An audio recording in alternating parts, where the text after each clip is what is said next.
I would assume most of the people in the towers that day started off thinking that it would just be another day at the office. Some news reports claim that it was the clearest day of the year. But I wonder, how many of those people rushed out the door, grabbed breakfast on the go because they were running late? How many of them stopped to kiss their loved ones goodbye? I wonder, how many of them were worried about a big meeting they had that day, or wondering when they would finally get that big promotion?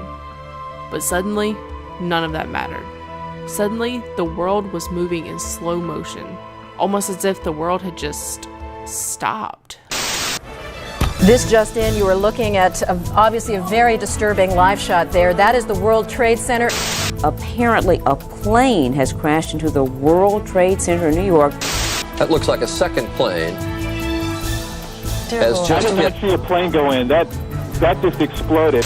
This is so shocking, of course, to everybody watching. The building's exploding right now. You got people running up the street. 8:45 a.m. A passenger jet crashed into the North Tower. The country all turned to their national and local news stations to see the devastation. The burning building, the gaping hole, the billowing smoke, the sirens wailing.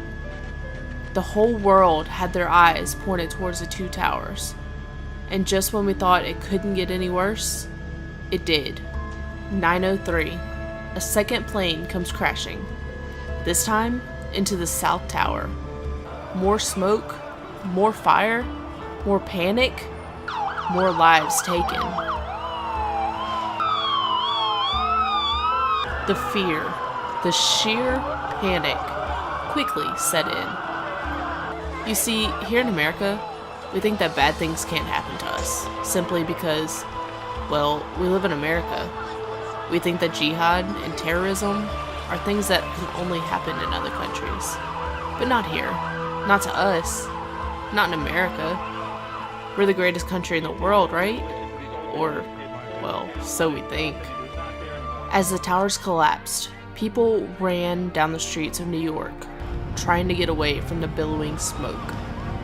By 10:28, both towers had completely collapsed.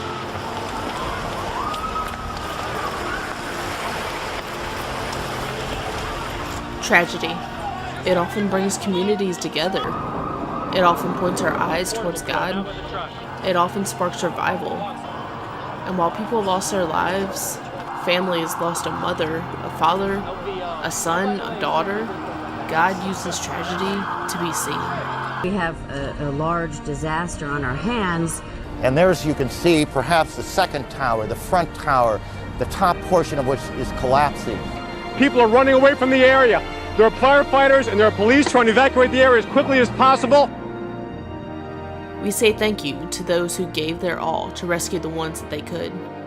We salute the ones who died trying, and our nation, well, it mourns all who were lost on that day. They're gone. The World Trade Center is no more. It's our responsibility to teach our children what happened on that day. It's our responsibility to remember.